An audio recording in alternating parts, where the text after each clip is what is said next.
ายดีเด้อพี่น้องมาถูกผู้สุกนที่ออกมาเอาอันละไม้จะมาส่งละไม้ มาต้มมาแกง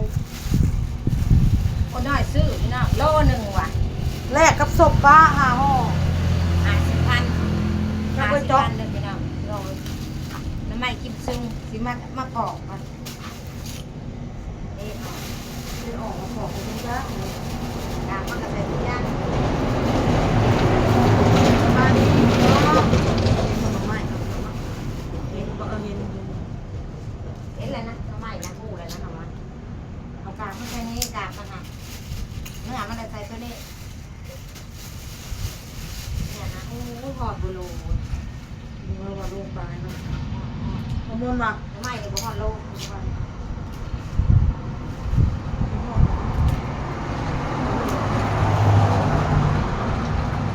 ตลาดโลกนี้ไม่เดียว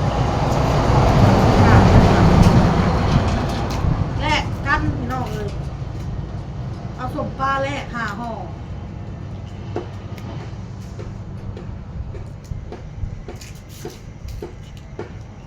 แกงหน่อไม้กินดีนะแกงหน่อไม้ต้มหน่อไม้จะใช้ต้มหน่อไม้ นั่งตึกมีมาตลาด เพื่อเมื่อมันก็บอดและไผ่เนาะ มาขายของคือเขา พอใหญ่วันบอกเอาอันขวดมาขายบ่ หานี่นะ ให้เราออกมาขอร้านเลยแม่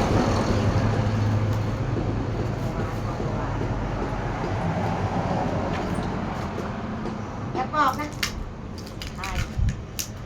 ปอก หาเป็นไงล่ะ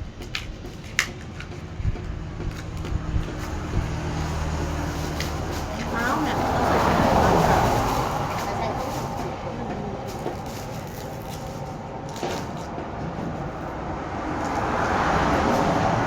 ไม่กินซุ่มนี่กันไหนเลือดกับหน่อไม้เลือดนอกกินหน่อไม้เลือดนอกคือไม้สังไฟ เราจุดอะไรอันนี้มันจะขึ้นน้องไม้ไผ่บ้าน คือไม่เป็นบ้า แต่ว่ามันสิแซ่บกว่าไม้ไผ่บ้านเยอะแหละของกู ติดได้ก็ไม่เป็นบ้าติดได้บอกบ้า เรื่องย่างมันไม่รอดย่างเพิ่งกับกูเลยเนาะมันต้องบอกเรา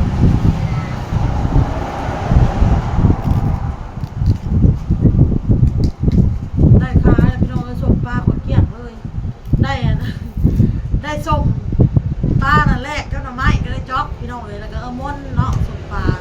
มันมาแหกม้ามไห่พี่น้องเลยมันกันเอง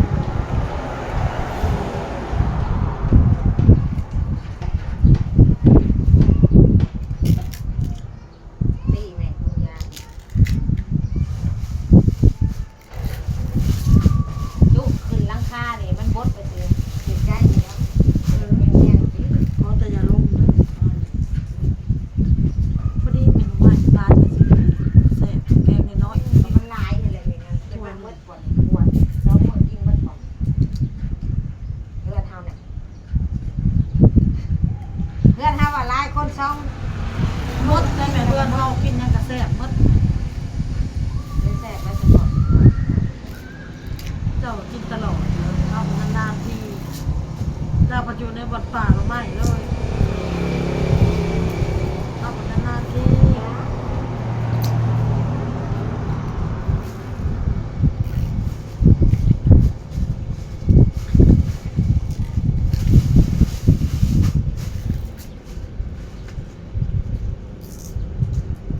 ไม่ได้กามันเริ่มออกแล้วเดียวเด็กบนโต๊ะมันกระปูดกระเป๋าหลายแล้วน้ำใหม่เท้าหลาย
ากซื้อดีเลยมีเงิน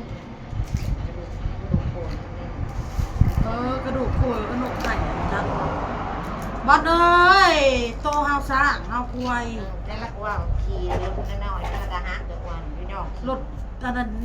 น้อยๆที่เห็นเมื่อวานแบบเต้เอามารถน้อยๆนะขึ้นขี่ไหลลงโตแบบบักใหญ่บ่ได้คือได้อันนั้นนั่งใบบุญกับเท่าโศกเท่าโตนะเจ้าของเงินเขามาเบิ่งกลางคืนมามีคนมานอนเผาได้เขามาเผากะโหลกเขา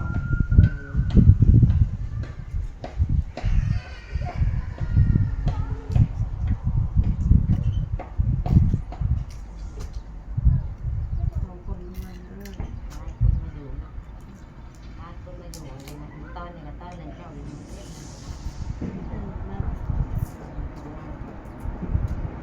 ตอนเฮามาอยู่ไปไหมเนี่ยร้านเนี่ยต้องเป็นคนการเช่าแสนบาทมันจะมีของกอง อันนี้ ตอนน่ะเขาก็ยังอยู่ห้องเสาตอนน่ะยังอยู่ห้องเสาอยู่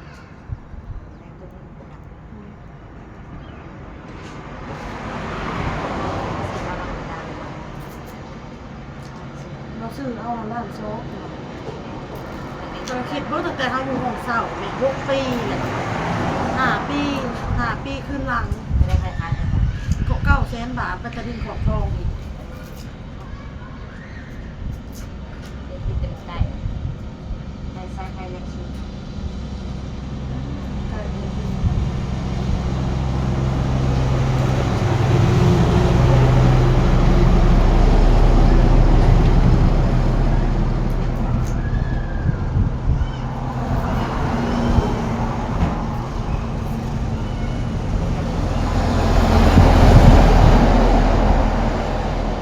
ราคาของเงิน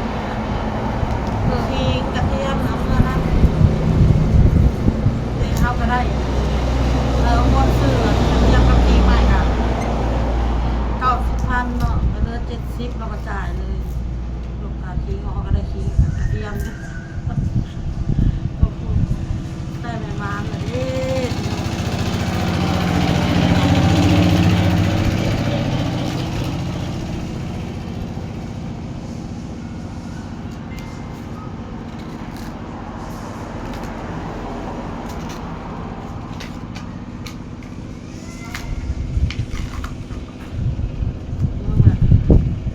รุ่นเดียวกับบอกเหม็นหมู เคยเห็นกี่วัน เอากระบักลำโพงเขามันหมักข้าวเลยค่ะ เคยเห็นมัน หมูพี่น้องหมูรุ่นหมูเดียวกับเท่าเหม็นนี่แหละนอกทรายอ้นนี่เลยคนเสียชีวิตเนาะเสียชีวิตพี่น้อง ตามที่คนลงเพจกันน่ะคือสิอีกระเบิดเพราะว่าเห็นเพจนี่เพิ่นเอาลงเลยแม่จะไปขุดดูมันเด็ดเกี่ยวกับเก็บกู้บอกว่าเก็บกู้ระเบิดบอกว่าน่าจะเห็นเกี่ยวกับกู้เกี่ยวกับ อันนี้กาบมันพี่น้องเยอะตัวเนี้ยอันนี้แรงมันแล้วเรียบร้อยเอาลาไปก่อนด้วยพี่น้องคลิปนี้ค่ะติดตามคลิปหน้าจ้า